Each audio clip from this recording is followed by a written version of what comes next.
Oke, untuk kami lanjutkan kepada narasumber yang kedua kami dari daerah Blora, dari daerah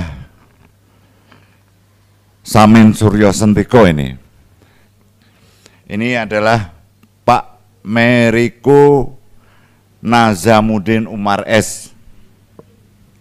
Beliau seorang pimpinan Sanggar Tosanaji Mahameru Blora ya.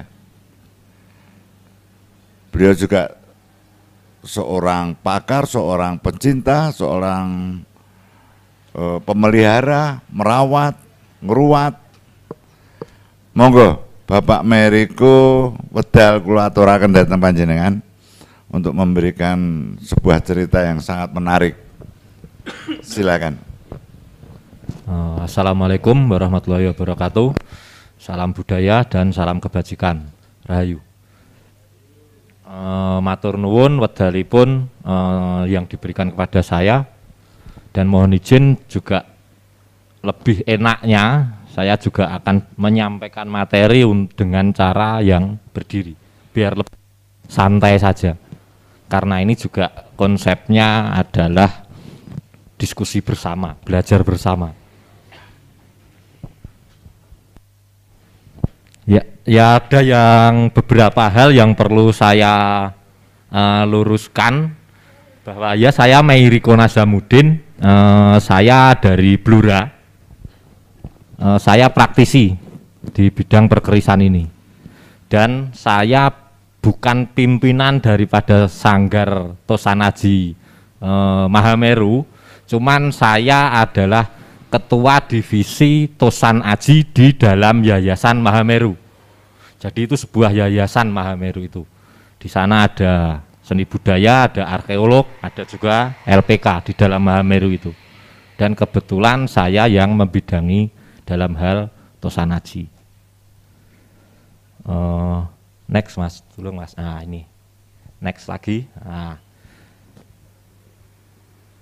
saya berharap banyak pada forum ini, karena dari sekian banyak panjenengan semua yang hadir di sini adalah stakeholder dari masing-masing kabupaten di wilayah panjenengan masing-masing, dan tentunya itu akan sangat bagus untuk nanti terciptanya sosialisasi tentang kebudayaan, tentang Tosan Aji.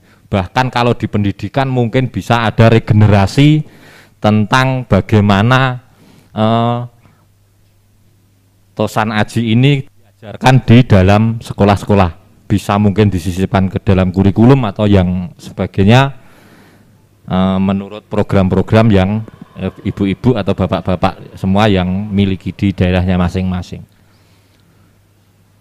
Oke, dalam pelestarian Tosan Aji itu kita akan sulit melestarikan, kita akan sulit melakukan regenerasi itu kalau kita belum mempunyai kebanggaan atas sebuah produk Tosan Aji ini.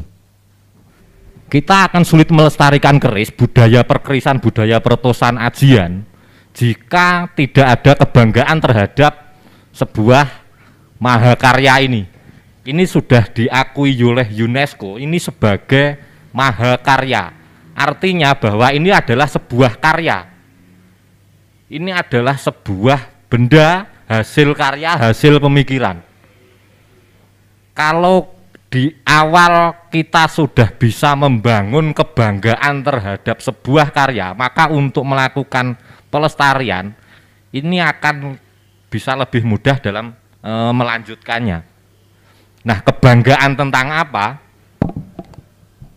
Kebanggaan tentang capaian masa lalu daripada proses.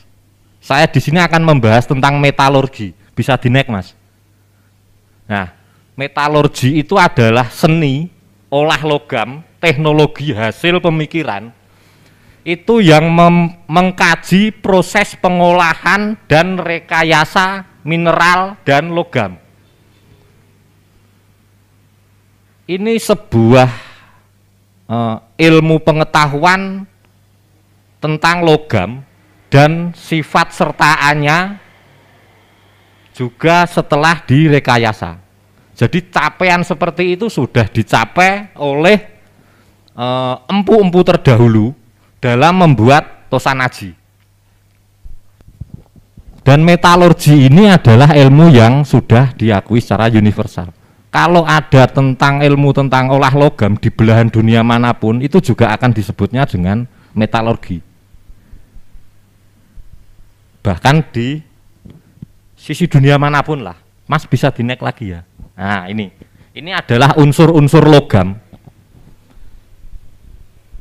Ada aluminium, ada barium, ada besi, ada emas, ada kalium, kalsium, juga kronium, magnesium dan lain sebagainya itu dengan kodenya itu. Ini adalah unsur logam yang terdapat dalam sebilah pusaka tosan aji ini. Tidak cuman itu, karena ini juga paduan antara logam dan juga mineral. Bisa seperti ini. Ini adalah pelajaran yang sangat membingungkan saat kita masih SMA dulu. Tabel periodik elemen ini dari gabungan logam. Jadi dari di sini, karena material sebuah keris ini adalah besi, baja, dan bahan pamor. Baja ini adalah rekayasa dari sebuah besi. Sedangkan besi itu sendiri dulu didapat dari alam. Tidak seperti sekarang kita bisa langsung beli ke toko besi udah dalam wujud cor-coran yang panjang atau kotak atau sebagainya. Bisa naik, Mas. Nah. Oke, metalurgi itu juga dibagi menjadi dua. Metalurgi bukan besi baja, itu adalah cara mengolah logam atau membuat logam yang berunsur dasar bukan besi, selain besi. Dan juga metalurgi besi dan baja. Kalau metalurgi besi dan baja ini teknologi mengolah unsur besi dan membuat logam paduan itu berunsur dasar besi. Oke, ini ruang lingkup metalurgi. Ini sekilas tentang metalurgi aja ya. Untuk mendalamnya nanti mungkin profesor yang lebih tahu. Ruang lingkup yang metalurgi yang ada itu adalah pengolahan mineral, ada proses produksi logam yang kedua, dan yang ketiga itu ekstraksi logam dari konsentrat mineral. Ini ekstraksi logam. Jadi logam itu di alam itu tersedia bukan murni. Ini di gunung apa itu terdapat besi seperti itu, tidak seperti itu. Jadi sebuah mineral campuran. Terus yang keempat adalah rekayasa sifat fisik logam. Naik, Mas. Oke. Nah, sekarang masuk ke tosan aji. Tosan aji itu adalah senjata pusaka tradisional yang juga di sana sebagai penanda status sosial masyarakat pada zamannya. Bisa digunakan juga sebagai penglegitimasian. Yang termasuk dalam tosan aji itu ada tombak, ada pedang, ada kujang, ada badik, ada wedung itu yang bisa kita lihat di sana, dan juga ada keris. Oke, dinek, Mas. Nah, dan kebetulan keris sendiri itu sama UNESCO memang sudah diakui sebagai warisan budaya yang berasal dari Indonesia yang tak benda. Cuman keris ini adalah sebuah benda. Kenapa ini bisa diakui sebuah budaya, warisan budaya tak benda? Hubungannya seperti apa? Nah, ini mari kita bahas bersama ya. Ini kita diskusikan aja bersama. Oke, ya, oke, Mas. Next, Mas. Sekarang masuk ke teknik pembuatan keris. Saya akan menceritakan sedikit capaian karena banyak di antara masyarakat itu yang menganggap bahwa leluhur kita atau pendahulu kita itu orang yang bodoh, primitif. Dari sini ternyata itu terbantahkan secara total. Capaian metalurginya sudah seperti ini. dari material mineral yang ada di alam, mereka bisa membuat sebilah keris dari biji besi yang dikumpulkan itu. Ini bukan murni bukan sebuah mineral besi. Dari berbagai besi yang dikumpulkan itu mereka bisa mewasuh, atau kalau dulu istilahnya itu mengambil unsur besinya, membersihkan mineral-mineral atau unsur-unsur yang lain untuk diambil besinya. Dan selain dibuat untuk besi, karena material keris ini juga ada baja, dahulu pun itu sudah bisa membuat sebuah baja. Mereka itu sudah tahu kalau baja itu akan terbuat dari sebuah besi yang ditambahkan karbon. Pemikiran ini sudah mereka ketahui sejak dulu. Jadi untuk mendapatkan sifat kerasnya besi, mereka juga menambahkan unsur karbon di dalamnya. Ini mereka ambil untuk bajanya nanti, untuk tulangannya nanti, sehingga nanti dalam keris akan timbul selorok wojo. Nah, seperti itu. Nah, oke, ini besi sebagai baja sebagai tulang daripada bilah keris. Baja adalah besi dengan kadar karbon. Oke, dinaik aja, Mas. Teknik tempa. Penempaan dasar dilakukan dari biji besi dalam upaya memperoleh besi dengan kadar murni. Jadi dimurnikan tadi yang saya bilang diwasuh tadi di istilah Jawa dahulu. Proses wasuh ini dengan proses bakar, tentunya dari material-material biji besi yang berupa pasir atau gumpalan batu dan lain-lainnya itu diambil unsur besinya dengan cara dibakar. Setelah menjadi besi ini masih juga diwasuh lagi dengan proses tempa. Jadi bentuknya yang belum beraturan itu ditempa menjadi semakin panjang, kemudian ditekuk, ditempa lagi, ditekuk, ditempa lagi. Itu cara mereka dalam membersihkan unsur-unsur yang lain selain besi. Dan besi ini digunakan sebagai bahan pengikat pamor. Sedangkan pamor itu sendiri itu dulu mereka dapat dari meteor, cuman bukan batu meteor, akan tetapi iron meteor.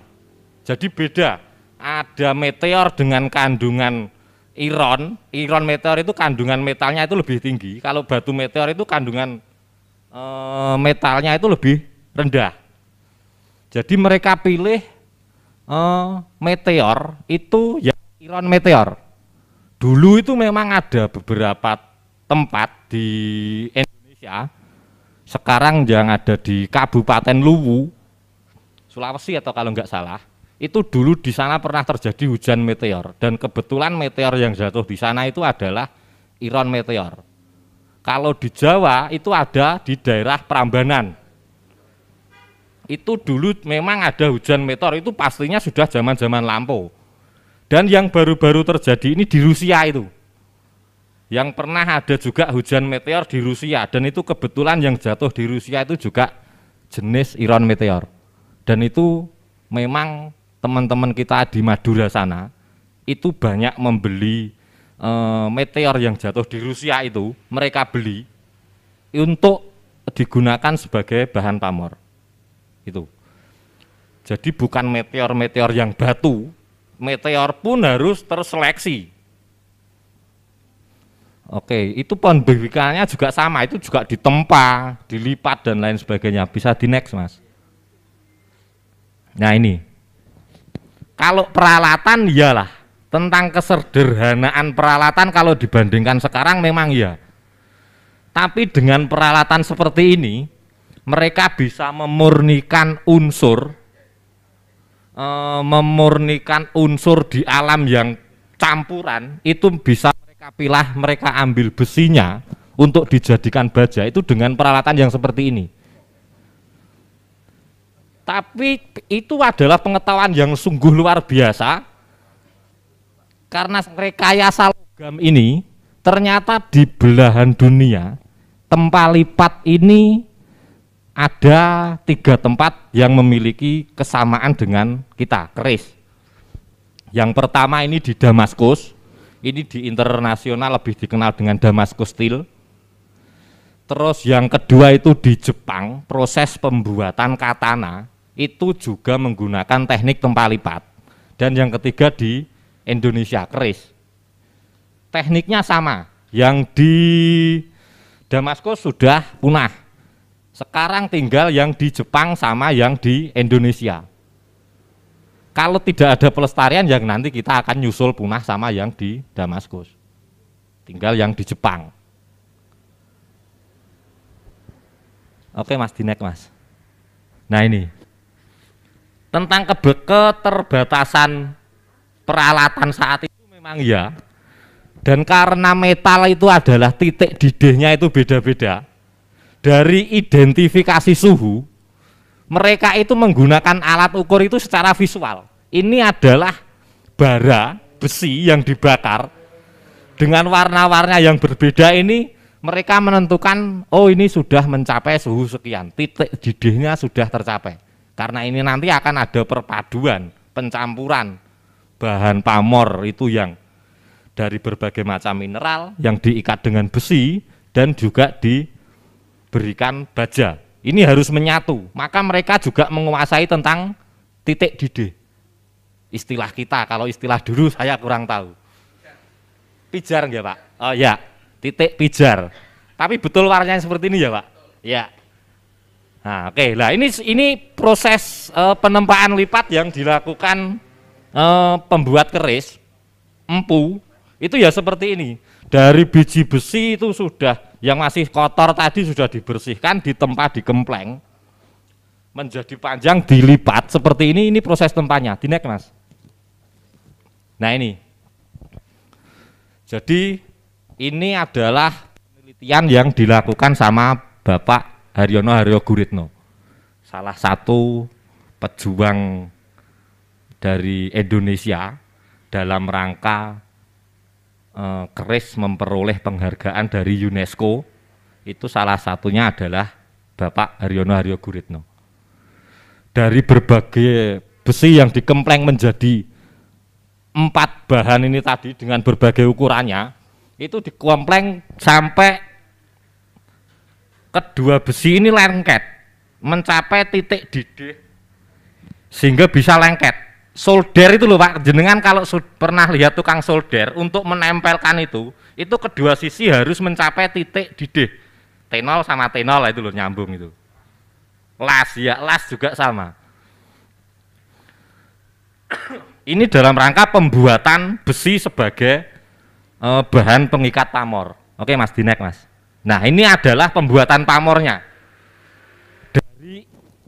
Dari iron meteor yang didapat di alam tadi, itu tetap mereka kempleng lagi, mereka tempa lagi, itu menjadi bahan yang agak mudah diolah, mungkin dibikin batangan, sehingga bisa digepuknya itu penak, dibikin panjang kemudian ditekuk seperti itu, sampai berkali-kali lipatan.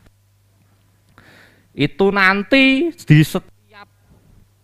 di setiap lipatannya besi yang tadi itu akan dimasukkan. Setiap lipatan dikasih besi karena besi itu adalah sebagai pengikat bahan pamor. Karena bahan pamor ini adalah mineral campuran. Titik didihnya ini sangat berbeda antara satu dan yang lain. Kalau bahan pengikatnya ini tidak menggunakan besi dan yang melakukan pekerjaan ini tidak menguasai titik lebur, ini sebuah kerjaan yang mustahil. Oke, di next Mas. Nah ini adalah tempat rekayasa dalam rangka penyusunan pamor yang seperti tadi. Setelah dari beberapa lapisan besi ini ditempa, kemudian sela-selanya diberi besi, ditempa lagi seperti itu terus, ini menjadi sebuah saton pamor. Ini masih ditekuk lagi untuk dijadikan 2, tengah-tengahnya diberikan bilah baja. Jadi saat dulu pun pendahulu kita itu sudah tahu kalau baja itu sangat tajam. Baja itu kalau diasah sampai sudut tertentu itu sangat tajam karena sifat kerasnya. Tapi mereka itu juga tahu bahwa baja itu mempunyai sifat lemah. Jadi untuk mengurangi sifat lemah baja yang getas, mudah patah, mereka lakukan dengan cara memasukkan baja di tengah bilah. Digapit sama besi ini yang lebih lunak, sehingga dia lebih tahan patah. Ini dalam rangka mengurangi sifat negatif baja yang mudah patah. Setelah ini dikempleng, ada bagian pinggir yang memang disisakan beberapa sebagai bahan gonjo. Ini bisa berpamor, bisa tidak berpamor bagian gonjo ini. Next. Nah, terus kemudian dalam istilah perkerisan, setelah ini menjadi sebuah lempengan, ini dinamakan sebuah kodokan. Ini belum berupa prototipe keris gitu, belum. Ini masih berupa kotak. Cuman di sana sudah ada pamor, sudah ada baja, dan bahkan sudah didesain kira-kira akan menjadi pamor seperti apa. Kalau kemarin yang disampaikan Mas Arif, di sana di dalam pamor itu sampai ada pengkodean bahwa pamor bulatan ini untuk kerjeken, sedangkan pamor yang tegak lurus ataupun yang mendatar ini sebagai tulak, itu adalah sebuah pengkodean.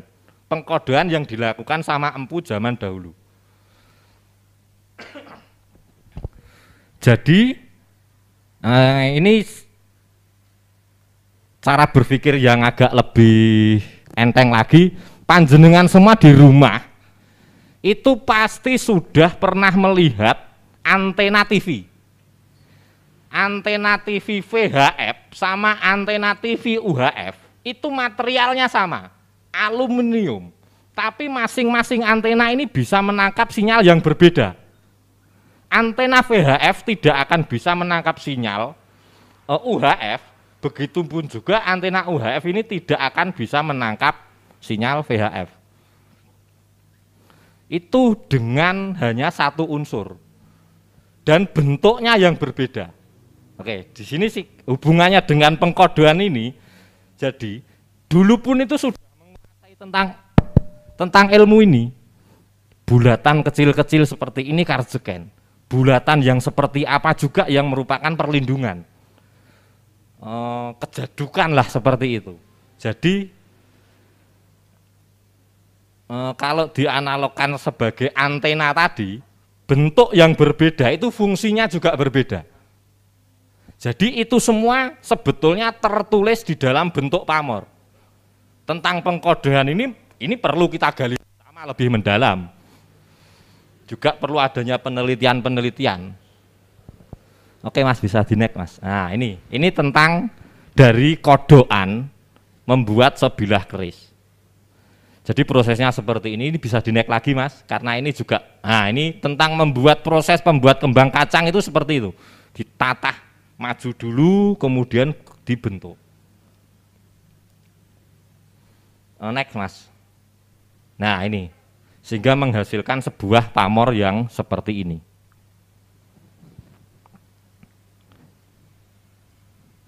Nah, kenapa keris ini pamornya di tengah dan tepinya hitam? Hitam di pinggir ini adalah selorok wojo yang diapit oleh pamor. Kemudian bulatan-bulatan ini karena memang ini sebuah karya tangan, jadi nggak mungkin bulatannya terus bisa presisi sampai diukur pun harus presisi, tidak seperti itu. Karena juga ini sebuah teknik tempa. Ning yang penting di sini adalah bahwa sampai saat itu pengkodean tentang itu sudah mereka kuasai, tentang gelombang.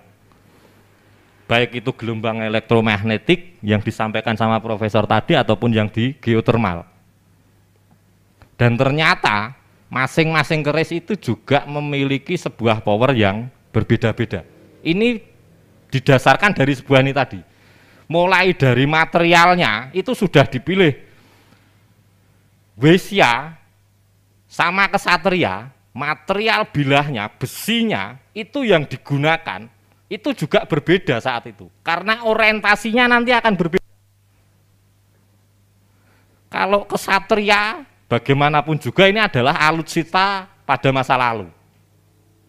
Kalau kesatria itu yo material mulai dari besi sampai arah mencari besi sampai material pamor dan mineral yang terkandung sampai pada pengkodean pamor ini juga berbeda-beda dengan kasta Waisya.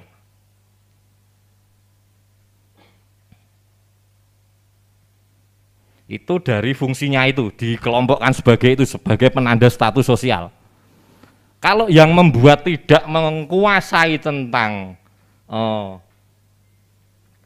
metalurgi juga tentang kekuatan gelombang yang terpancar ini itu juga tidak akan bisa membuat keris dengan keindahan pamor yang bisa kita nikmati saat ini. Oke. Ini yang terakhir wis gambar-gambar keris wis biar gitu saja Mas ya. Nah, kemudian ternyata di dalam keris ini ada teknik pamor tempa melumah yang seperti ini tadi. Ini teknik pamor tempa melumah. Pendesainan pamor saat itu di melumahke. Melumahke itu apa toh bahasa Indonesia itu? Nah ya, seperti itu ditumpuk kaya triplek. Neng ada juga pamor miring. Jadi penempatan pamor itu sengaja dibikin miring sehingga juga nanti akan menghasilkan pola pamor yang berbeda pada saat keris itu jadi. Nah, ini.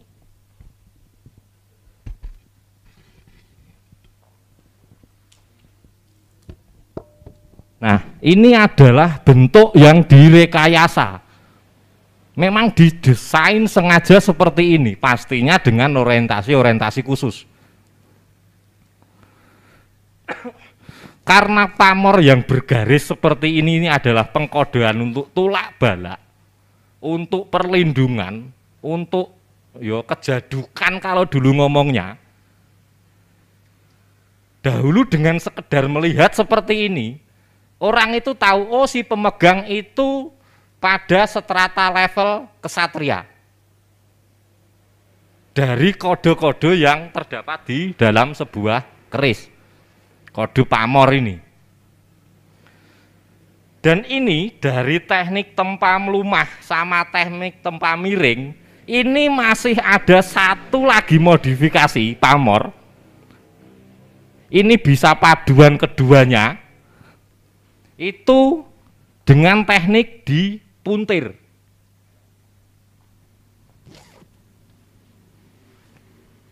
Jadi setelah kodoan itu ditempa dalam penempaan proses pembuatan kodoan, ternyata kodoan itu masih dipuntir lagi. Cita rasa seni pendahulu kita sudah sampai seperti itu, sehingga menghasilkan pamor yang dinamakan bantal mayat.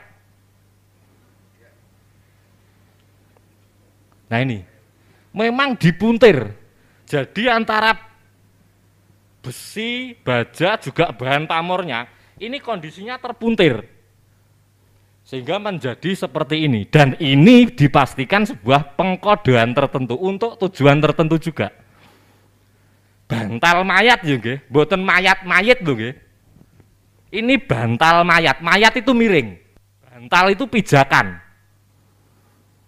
Sebuah pengharapan untuk mencapai proses karir sampai dengan puncaknya. Bantal mayat. Bukan buntel mayit sing kain kafan itu bukan.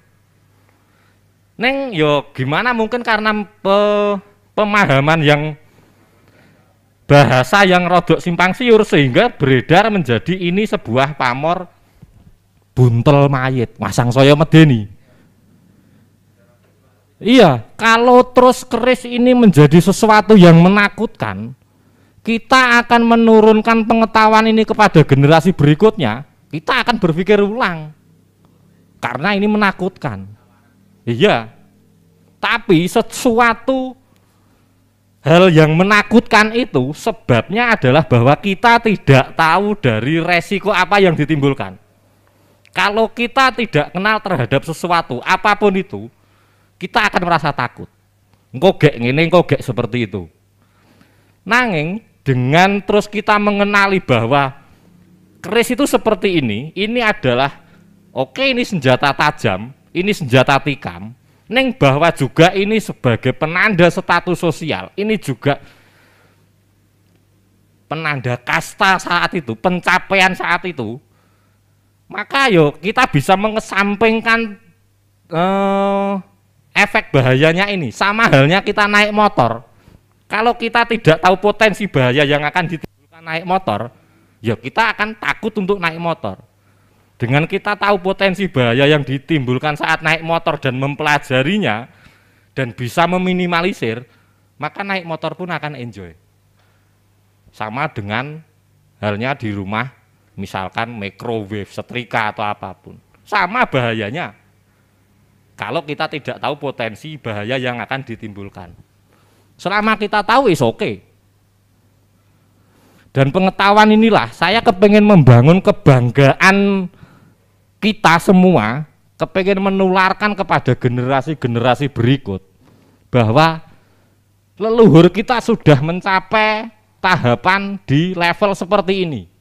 Kalau kita masih menganggap keris itu sebuah klenik, hal yang harus ditakuti bahkan untuk dihindari, yuk kita entek ini nanti. Tinggal di Jepang.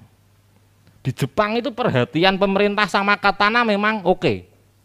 15% APBN-nya untuk perhatian kebudayaan. Makanya di dunia internasional katana pun itu bisa sangat melambung. Harganya sangat fantastis loh katana itu. Nah, kalau kita tidak bergerak bersama membangun kebanggaan akan Tosan Aji, kita pelajari bersama, yuk kita akan kalah saing di dunia internasional ini. Dan budaya kita yang diakui sama UNESCO ini nanti bisa tinggal cerita. Dan kita bisa belajar ke Leiden sana, makin jauh. Karena di Leiden sana, di museum sana memang ternyata tersimpan koleksi-koleksi Tosan Aji pada masa lalu dalam kondisi utuh. Dan bukan sekedar disimpan, mereka pelajari. Jadi saya sangat berterima kasih atas hadirnya Bapak Ibu sekalian. Sedikit tentang pengertian metalurgi. Karena sudah banyak hal yang dibahas sama narasumber-narasumber yang dahulu termasuk profesor tadi, bahwa energi keris itu bukan hal yang tidak bisa dilogikakan. Itu hal yang bisa dilogikakan, bisa dipelajari. Kalau ada gelombang elektromagnetik, ya wajar wong ini metal, ini logam. Salah satu sifatnya seperti itu. Saya rasa dari saya mungkin sebatas ini. Tentang materinya nanti mungkin di ini materi yang saya tulisnya cuma secara global saja. Ini soft copy-nya ada di panitia karena tadi memang tidak sempat untuk menggandakan. Jadi mohon dimaklumi kalau ada pertanyaan sama halnya dengan profesor, saya juga akan menjawab sebatas pengetahuan saya. Biar tidak ada pemahaman yang salah di kemudian hari. Seperti itu. Kalau saya tidak paham juga saya akan ngomong tidak paham. Karena ini adalah konteksnya kita mempelajari bersama tentang budaya Tosan Aji. Budaya yang bisa dikatakan mahakarya ini. Baik, saya rasa cukup sekian dari saya. Hanya sebatas itu yang saya sampaikan. Matur nuwun, waktu saya kembalikan Bapak. Monggo. Tepuk tangan dulu buat Pak Mary Nazarudin Umar S. Sangat apresiatif sekali tentang pembahasan metalurgi ini, tentang penempaan keris sehingga menjadi sebuah pusaka dan menjadi sebuah kebanggaan kita semua dari metalurgi yang sudah diterangkan oleh Mas Meiriko ini. Untuk kelanjutan sebelum kita tutup, monggo ada yang mau menanyakan kepada Prof.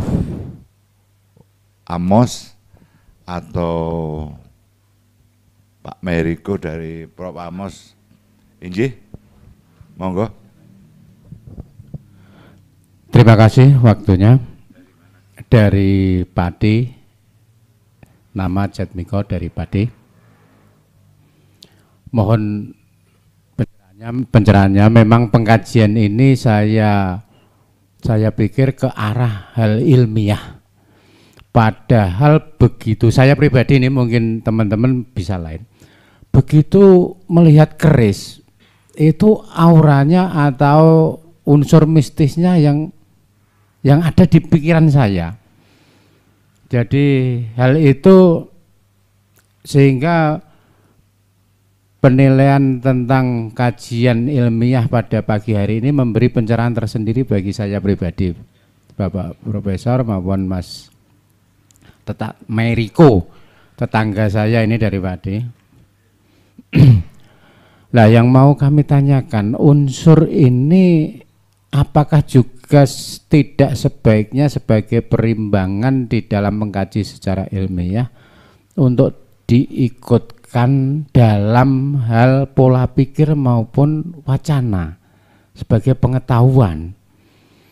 Jadi wujud dua-duanya selalu berdampingan, karena batin saya itu begitu melihat keris, apalagi yang dikatakan bagus atau keris di museum itu, terpikir sekilas mesti ini begini, ini pernah seperti ini, punya kekuatan ini dan lain sebagainya. Nah, mohon pencerahan tentang hal tersebut baik dari Bapak Profesor maupun Mas Meiriko. Terima kasih.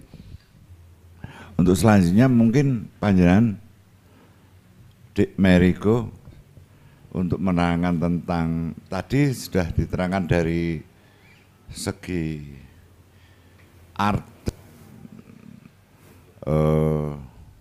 akademisnya, ini panjenengan metalurginya, monggo. Nggih, matur nuwun Bapak. Sebetulnya semua hal itu ada ilmunya. Tentang pasikutan yang bisa diomongkan itu wingit dan lain sebagainya itu bisa dipelajari. Ada ilmu yang pernah saya dengar itu membaca raut wajah seseorang kalau lagi cemas itu seperti apa, seseorang kalau lagi marah itu raut wajahnya seperti apa. Bahkan pematung tradisional yang di Jepara itu bisa membuat patung itu nek bikin patung orang marah itu yo raine medeni betul. Ada nek terus tersenyum itu yo semringah gitu. Nah, itu adalah ilmu yang kadang itu secara tidak sadar itu telah mereka dapatkan. Pasuryan itu loh, dapurane seperti itu. Ya, memang dapur dikatakan dalam keris itu dapur sebuah keris. Itu ya dari kata itu dapurane itu. Jadi iso diarani Meiriko itu ya telinganya dua, lubang hidungnya dua, nih ada dengan di sini misalkan. Dapurane saya ya seperti ini. Sengkelat itu ya seperti itu, lo 13. Kalau lambe gajahnya dua, dapurane wis beda meneh. Itu menjadi parung sari. Seperti itulah. Semua hal-hal yang kita kenal tentang yo keris itu mistis, itu pun sebetulnya bukan sesuatu yang tidak bisa dilogikakan. Tentang keris berdiri, semua benda itu mempunyai titik senter, titik keseimbangan. Kalau itu diraba dengan pelan, itu kalau sampai tercapai titik itu ya akan berdiri. Itu dibiarkan di dalam kamar, maksudnya biar tidak ada yang mengganggu, diterak kucing apa disebul tonggone gitu. Ini ya tetap akan berdiri kalau pada titik keseimbangannya. Kebetulan saya ada channel YouTube namanya Blandong Elit. Ya, di situ saya membuat tutorial keris berdiri itu ada 4 video. Untuk memang kadang-kadang memang itu dijadikan sarana untuk menipu seseorang. Keris ini bisa berdiri gara-gara sakti, tuku sing larang seperti ning bahwa memberdirikan keris ini tidak ada hubungannya sama demit. Itu ada teknisnya. Jadi baik itu berdiri bersanding dengan rongkonya menggunakan ujung bilahnya ataupun berdiri di atas rongko, bahkan berdiri di atas mangkok sekalipun, ini ada teknisnya.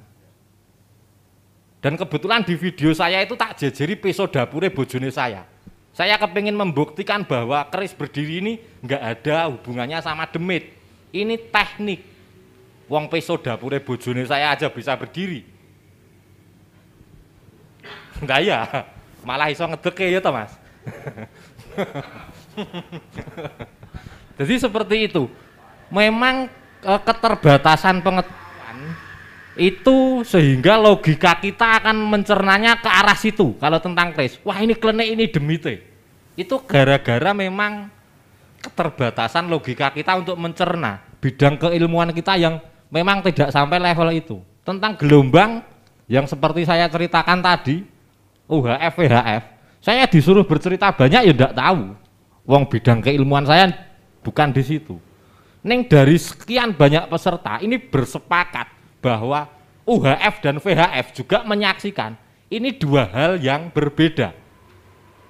Bentuknya berbeda, bahannya sama. Neng kok bisa menangkap sinyal yang berbeda? Iya, karena bentuk desainnya, karena pengkodean kalau di dalam Tosan Aji dibilang. Seperti itu. Untuk bisa ngomong tentang ini menangkap gelombang A, B, C, D, ya harus bidang keilmuan tersebut yang bisa mengkaji lebih dalam.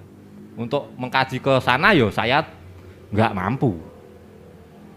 Karena ini maka pelestarian budaya adalah penggalian tentang Tosan Aji ini adalah tugas kita bersama, tidak bisa single fighter. Karena tentang keterbatasan pengetahuan. Kira-kira kok seperti itu Bapak. Jadi kalau ada kurangnya ya mohon untuk dimaafkan. Sekedap.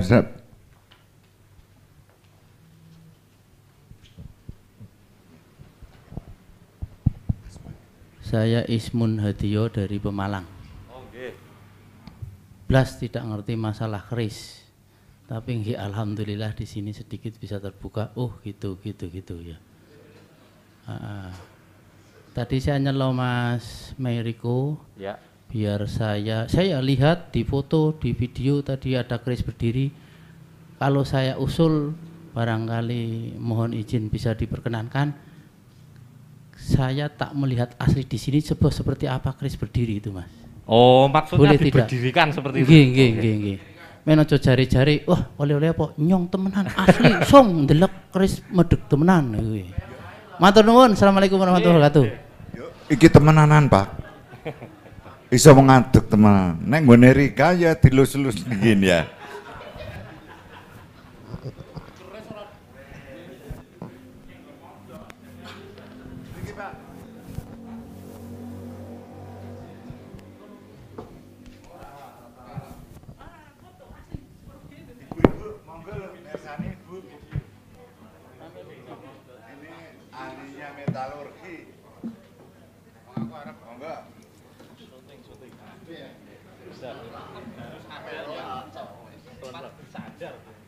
Kemudian baru ini diraba, digoyang-goyang begini akan mengetahui titik. Nun sewu mejanya ampun dipegang mungkin kesana boten gerak.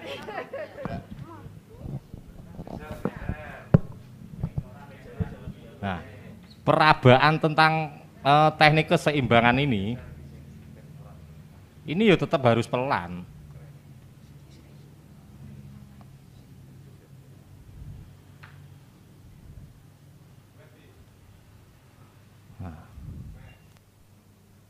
Nah, seperti ini. Nah, berarti titik keseimbangannya belum tercapai. Ya tetap goleki seperti ini karena mencari titik keseimbangan itu memang iya harus pelan karena memang terpusat di satu titik. Yang kemarin viral itu kan batu yang ditoto yang kali itu toh. Katanya demit itu toh. Tetap harus pakai ada sandaran. Iya. Kalau tanpa sandaran nggak mungkin. Nggak bisa, Pak. Oh.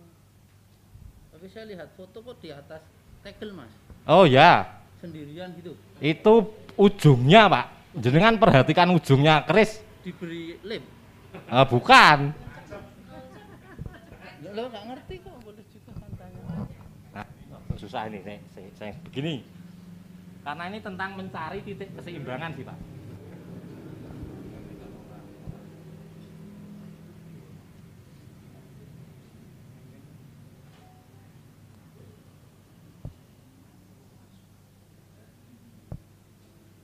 Nah, seperti ini. Poinnya adalah di sini ada lekukan. Sedangkan bentuk handle ini sebuah seperti ini. Jadi ini dipaskan menyandar ke sana satu, menyandar ke sini satu. Dicari titik keseimbangannya. Ini enggak ada demitnya di sini. Bukan terus demit yang gondeli seperti ini, bukan. Mana cari-cari sampean. Dan kalau ditegel, itu jenengan perhatikan. Tegel ini kan ada sambungan yang merapat seperti ini. Nah, itu nah. Iya. Iya. Lainnya ini terus tunjuk pakai. nah, enggak toh. Dari handle-nya ini kadang-kadang itu kalau di natnya itu kan mesti lekuk. Iya. Enggak mungkin rata.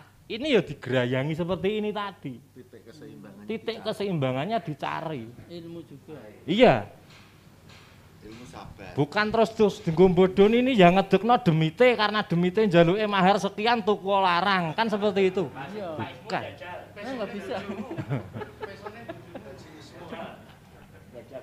Jajal napa? Mboten saged kok, Pak. Cukup nggih, cukup. Nggih. Sampun. Martunun. Dik Meriko. Jadi jelas ya bahwa keris tidak ada kleniknya. Yang ada adalah nyata metalurgi dan pembahasan dari akademis sangat bisa diterima dalam akar pikiran yang sehat. Kepada Dinas Pendidikan dan Kebudayaan Provinsi Jawa Tengah yang sudah menyelenggarakan Sarasehan Budaya menggugat komitmen Wong Jawa Modern, kami ucapkan terima kasih. Kami di sini bahagia, senang mendengarkan semuanya. Lain kali, kapan lagi kita juga mengharapkan dari Pak Eris. Monggo Pak Eris menawi badhe. Nggih. Matur nuwun. Ra dikira, ra disangka ta, Pak, Ibu. Ternyata banyak hal menarik dari diskusi kecil. Ya. Bapak Ibu, terutama narasumber dan seluruh yang hadir, luar biasa kami mengucapkan terima kasih komitmen dan dedikasinya Prof. Ini ados ke Jogja pagi-pagi tadi bener itu nanti malam beliau itu sudah ada info salah satu atas kebudayaan Jerman mau bicara di dalam beliau nanti malam ini jadi kondur menyiapkan untuk nanti malam bicara tentang Tosanaji luar biasa jadi ya matur nuwun rawuhnya Mas Riko ini juga pelaku teman-teman Blora yang mungkin sudah pada kenal dengan beliau, dengan merunya, termasuk narasumber tadi malam yang sampai saat ini masih setia Pak. Ini terus hitungannya mboten narasumber Pak. Karena saking cintanya Pak dengan Tosanaji itu beliau nunggoni Pak Dr. Irwan, ya, Pak Tekno, ya, itu nunggoni. Itu karena saking cintanya dengan Tosanaji untuk bersama-sama bisa berdiskusi di sini. Bapak Ibu, perlu kami matur ya terkait dengan Tosanaji tadi betapa luar biasanya kita mengunggah ataupun mengadopsi nilai-nilai luhur dari sebuah Tosanaji tadi. Tidak perlu mempertentangkan yang lama. Saat ini kita tidak akan kembali ke masa lalu. Ini yang perlu kita garis bawahi. Kita tidak akan kembali ke masa lalu. Kita tetap hadapi masa depan. Hanya saja nilai-nilai kearifan keluhuran dari warisan benda tak benda tadi, dalam hal ini keris, dengan keluhuran dan keagungan yang terkandung di dalamnya, bagaimana ini menjadi mempribadi bagi karakter anak-anak kita ke depan. Ya. Karena kami yakin OUV ditetapkan oleh UNESCO ini menjadi OUV yang positif. Nek basa kerennya itu memayu hayuning bawono itu terdeskripsikan dari sebilah pusaka. Itu ada di dalamnya. Jadi kalau kita rujuk tadi secara keilmuan, keris ataupun tosan aji itu semua ilmu ada di dalamnya. Matematika ada di dalamnya kok. Ketika kita bicara panjang bilah, estetikanya pendek bilah, kemudian fisika ada di dalamnya. Tadi keseimbangan ilmu gaya dan lain sebagainya. Di dalam bahan dan materialnya ada kimia, partikel-partikel yang harus dilebur, ada semua Pak. Kalau kita mau kaji ini lebih dalam, tapi nanti pada saatnya mungkin kita bersama-sama belajar bersama mengkaji ini lebih dalam supaya bisa diterima bahwa karya budaya kita yang adiluhung ini yang sampai saat ini nun sewu, tadi saya diskusi dengan profesor, kita labnya itu terlalu panjang, ratusan tahun. Ya, ketika kita mau bangkit lagi tentu perlu upaya dan kesadaran semuanya. Ya, ini yang perlu kita sikapi bersama dengan dasar gotong royong. Ya, gotong royong semuanya tadi, pemerintah provinsi, pemerintah kabupaten, pemerintah kota, masyarakat pecinta pelaku, akademisi, praktisi, semuanya harus bergotong royong. Tidak ada kehebatan dari satu pihak pun. Pemerintah tidak akan bisa apa-apa tanpa dukungan itu tadi Pak. Komitmen wong Jawa, karena kuncinya di situ. Bagaimana kita berkomitmen. Mungkin dalam waktu-waktu sekarang kayak saya Blangkonan, Pak Dokter Blangkonan, ini juga Blangkonan itu sekarang sudah agak, tapi kita ingat 5 tahun yang lalu.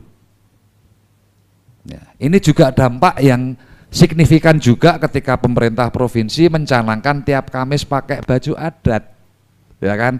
Artinya nek ben minggu ki pisan, tapi ketika sebulan ada 4 minggu, 5 minggu terus dan itu berulang, publik jadi mahfum.